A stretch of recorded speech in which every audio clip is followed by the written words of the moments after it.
Mongo Betty. Trop de soleil tue l'amour. Roman. Édition Julliard, 1999. Chapitre 10.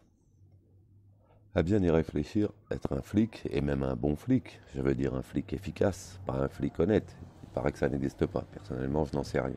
Ça ne doit pas être tellement coton, à voir comme souvent la chance s'en mêle. La petite Guape avait découvert où travaillait Bébête. Elle l'abordait habituellement avec discrétion. Ce fut d'abord dans la rue, mais le jeune garçon se hasarda bientôt jusqu'au journal. Il faut dire que tant de gens viennent dans un endroit comme le journal que personne n'y fait jamais attention. Zam ne s'était pas aperçu qu'un personnage rien moins que bon chic bon genre rendait visite à Bébête, et même s'entretenait de longues minutes avec elle sans l'agacer, contrairement à son tempérament.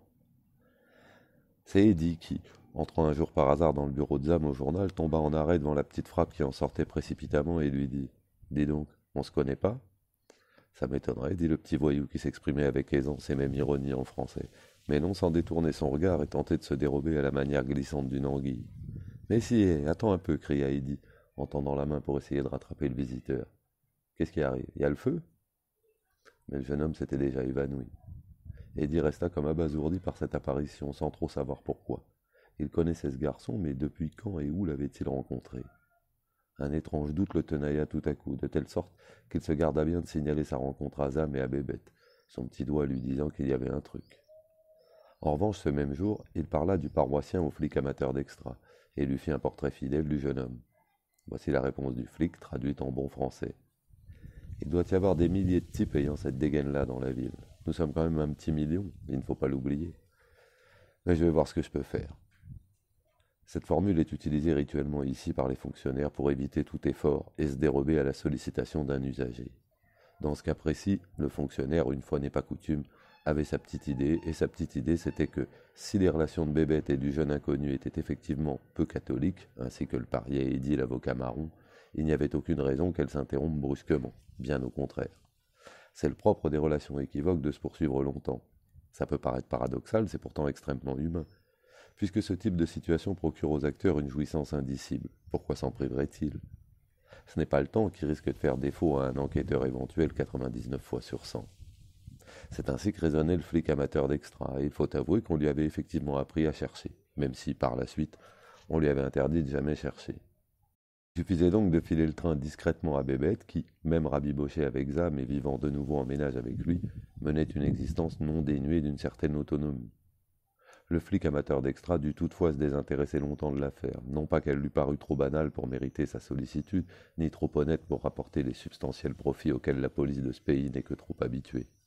En vérité, une lourde tuile s'est abattue un jour sur notre homme qui, dans la réalité, si vous ne le saviez pas encore, lecteur, c'est ma faute, se prénommait Norbert. Arrivant à son commissariat un matin, il apprend que son chef l'a convoqué dans son bureau.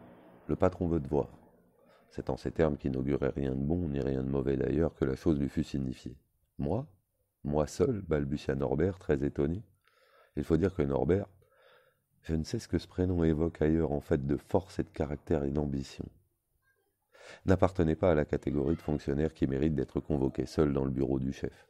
Habituellement, on rassemblait les éléments du commissariat au début de la journée pour leur communiquer par une formule codée le tarif fixé quotidiennement par le patron et proposé à la négociation de l'assistance.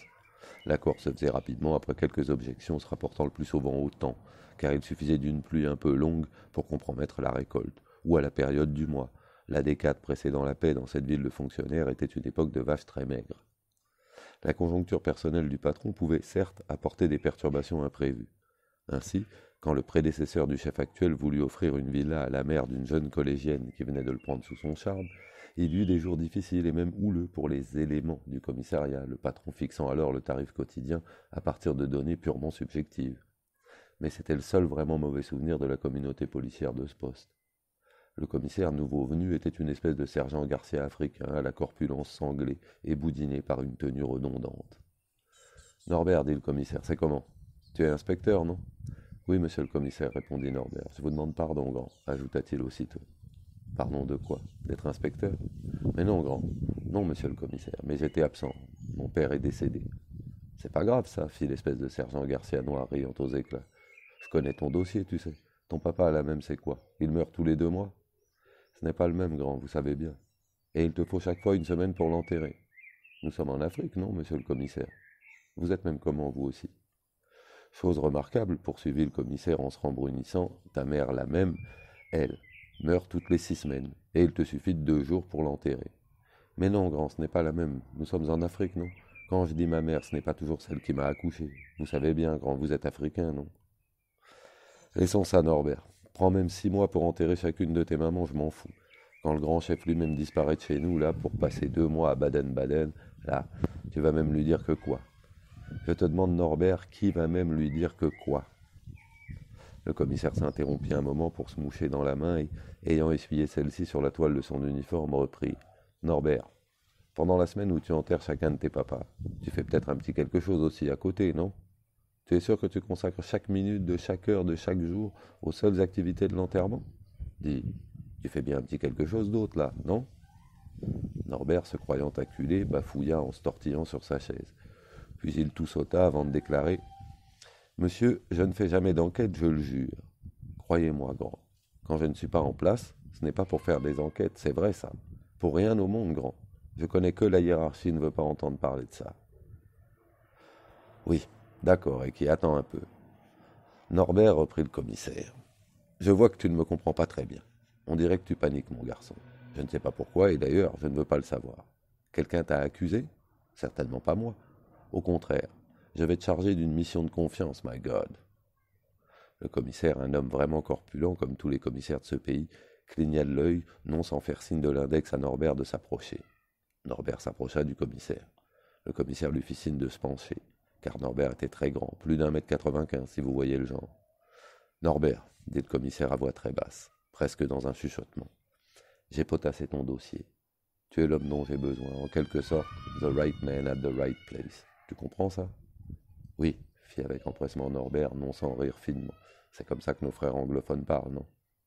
Très juste. C'est pour une enquête. Alors c'est comment, Norbert? Et qui est papa? Fit Norbert en riant discrètement. Si c'est vous-même qui autorisez les enquêtes maintenant, vous voulez que je dise encore quoi même? C'est vous le chef, non?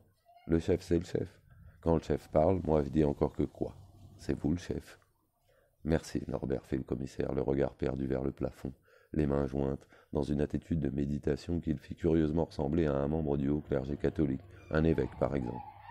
Je savais que je pouvais compter sur toi. À partir de maintenant, tu as un congé de 3 mois, renouvelable, pour enterrer tous les membres de ta famille, y compris les nouveau-nés, qui, d'ailleurs, meurent autant que les vieillards dans notre beau pays. De ce côté-là, pas besoin de t'en faire. Mais, désormais, plus question que tu paraisses en tenue, Norbert. C'est compris? 5 sur 5, grand. Et d'ailleurs, il y avait longtemps en effet que Norbert avait cessé de paraître en tenue, sauf au poste de contrôle de la circulation. Mais il n'acheva pas sa phrase, peu soucieux de révéler à son supérieur qu'il avait entamé, comme disait l'avocat baron, sa privatisation personnelle, en attendant que toute la police soit privatisée. C'était une boutade de mauvais goût, dédit. Selon lui, après la privatisation très controversée des banques, de l'eau, de l'électricité, il restait désormais celle de la police et de l'armée, et même de l'État. Alors, du moins, le président, un fameux feignant, serait enfin assuré de pouvoir se reposer tout le temps, son rêve secret. Comme s'il n'en allait déjà pas ainsi, achevait alors habituellement Zam. Ces deux-là, quand ils étaient réunis, c'était ce qu'on appelle de mauvaises têtes. Sinon, laissé à lui-même, Zamakoué n'avait pas vraiment l'air d'un subversif, peut-être parce que, de nature, il était plutôt taciturne, pas vraiment causant, sauf avec sa petite amie, avec laquelle il était toujours soit en train de roucouler, soit en train de se chamailler salement. Pour un couple bizarre, c'était un couple bizarre. En sortant du bureau du commissaire, Norbert ne savait s'il devait sauter de joie comme un cabri ou se mettre à pleurer comme une madeleine. Il avait vraiment l'embarras du choix. D'une part, il serait longtemps éloigné de ses amis, ses intellectuels gorgés de connaissances, parlant admirablement le français, qu'il aimait bien, qu'il admirait beaucoup et avec lesquels il venait de conclure un arrangement prometteur d'aventure, sinon de fortune. Ça, c'était la raison de pleurer. La raison de sauter de joie, c'était la perspective d'une enquête comme il n'en aurait pas rêvé, lui qui ne lisait jamais de romans, s'endormait au cinéma dès les premières séquences et ne regardait que les émissions sportives à la télévision des voisins. Rencontrant Eddie le soir de ce même jour au bar où ils avaient leurs habitudes, il lui dit « Il y a un os. Figure-toi que je suis officiellement, enfin, c'est-à-dire officieusement en fait, puisque c'est top secret, oui, enfin, je suis chargé d'une enquête. » « Mec, répondit Eddie, tu devrais savoir, depuis le temps qu'on est ensemble, tu devrais savoir que je n'aime pas ce genre de plaisanterie. » « Mais non, protesta amèrement le policier amateur d'extra, ce n'est pas une plaisanterie, tu te trompes. Et c'est à quel sujet cette enquête? C'était dit top secret. Et merde, fit Eddie, accouche, flicaillon de mes fesses. Ok, fit le dit flicaillon en vidant son verre, à plus tard. Et il décampa sans autre forme de procès. Plusieurs jours durant, Eddie n'en revint pas. Tu te rends compte pestait-il sans arrêt en rendant compte de la circonstance à Zamakoué, un petit flic de merde qui me plaque là, comme ça, on aurait dit Miss Monde. Eh oui, commentait Zam distraitement, c'est des choses qui n'arrivent pas qu'aux autres, ça. Faut t'habituer. C'est la vie, qu'est-ce que tu crois? L'absurde, ça n'existe pas qu'à Saint-Germain-des-Prés, si tu vois ce que je veux dire. Mais qu'est-ce que tu racontes, s'indignait Eddie. Je ne vois pas du tout ce que tu veux dire. Saint-Germain-des-Prés, je connais, mais l'absurde, c'est quoi encore? Il prit d'ailleurs ses clics et ses claques et décampa, non sans avoir annoncé lui aussi, à plus tard. On dirait une épidémie, pensa philosophiquement Zam.